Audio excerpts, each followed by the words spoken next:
Ghana is not the 51st state of the United States. Tell the American people, you either do business with us on our terms or you can walk. Gossips, trending, viral content, celebrity lifestyle. Welcome to... Hello everyone, I welcome you guys to my YouTube channel. If this is your first time here, I'll be reminding you to subscribe and put on the notification bell. Don't forget to leave a comment at the comment section. United States of America is deeply troubled by the passage of the LGBTQ bill by the Parliament of Ghana, waiting for the president to sign into law. The spokesperson of the United States Department of State, Matthew Miller, has come to say that the LGBTQ plus law will affect the people living in Ghana, and this will affect tourism and economic growth of the country. So we have made very clear what our opinion is on that law. You can look at my statement yesterday, and we have made that clear in private conversations with the government of Ghana as well. I don't think I should get any more specific than that, but if this bill becomes law, it would certainly have a chilling effect on foreign investment and tourism in Ghana. You've seen that same chilling effect bear fruit in Uganda, which passed a very similar law in the past. And I can say that should the bill pass, it would potentially have ramifications on U.S. assistance in the country.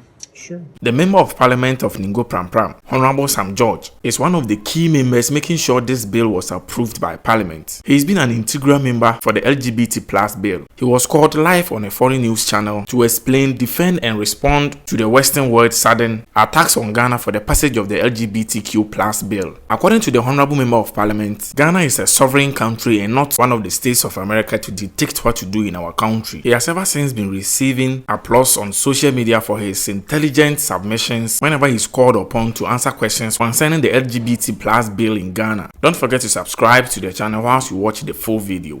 I'd expect Matthew Miller to respect the tenets of democracy, and the entire United States government needs to bear in mind that Ghana is a sovereign country. We are opposed to cultural imperialism. Just 2 weeks ago, the U.S. Department of State, when called upon to intervene in Israel, the Israeli campaign in Gaza Strip, said that it was not the position of the U.S. Department of State to intervene in the local matters of sovereign states.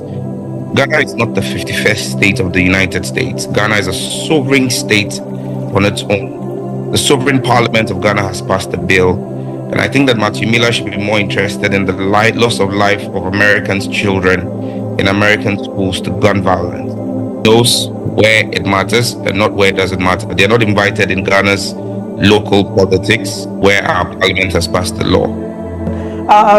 Seeing exactly how Uganda was treated in some measure after they had passed the bill, are there concerns that Ghana might face that same treatment? Well, Ghana is a proud African nation, first country in the sub-Saharan Africa to gain independence and lead the light for the rest of Africa. I expect the leaders of our country, the president of our country, to stand shoulder high and tell the American people, you either do business with us on our terms or you can walk. American businesses that operate in Ghana are not in Ghana because of LGBTQ. They are in Ghana because they make a profit. If you're an American business working in Ghana, you turn $100 million in profit every year. If you think that because we are protecting our cultural values and saying no to LGBTQ, you want to lose $100 million in profit, pack up and go. Another company will come into Ghana and do business. Ghana is a fertile ground for business. Look, Africa must begin to assert our rights. We're not puppets and stooges of the West. Look at Uganda. Uganda's economy is not as big as Ghana's economy, but per the Economist Intelligence Unit, the EIU, the 2024 report, Uganda is going to have the 6th fastest growing economy in Africa in 2024. And it's just the sheer hypocrisy of America and the West. Qatar buys over $1 billion of military hardware every year from America. The punishment for homosexuality in Qatar is death. Nigeria passed a same-sex marriage bill as far back as 2015. In fact, your bill is more punitive than Ghana's bill. In Nigeria, the punishment in your law for same-sex marriage is 14 years imprisonment. The maximum in Ghana's law is just 3 years collapsed. We need to begin to stand. The American economy would not run and the Western economies will not run without African raw material. I think it's time we begin to look at adding value to our own raw material. Why should Ghanaian cocoa and Nigerian cocoa be traded on the New York Stock Exchange and not on the Ghanaian Stock Exchange and Nigerian Stock Exchange? If we begin to assert ourselves, these guys will know that they have to deal with us on equal terms. They're not doing us a favor. We're doing them a favor. The best doctors in the United States medical system are Ghanaians and Nigerians. The best economists on Wall Street are Ghanaians and Nigerians. They're not better than us. We sit in the same classroom with them and beat them every day. Academically, intellectually, we're better than them. But it's simply because we've not asserted our rights as Africans, because we want to go for cheap hand-me-downs. And I keep repeating, the IMF and the World Bank are banks. Banks operate by giving loans and making profit of the interest of those loans. So they should not threaten us. I mean, a bank should not be threatening the customer and saying, I won't give you a loan if you don't do what I want. If I don't come to you for a loan, you don't turn a profit.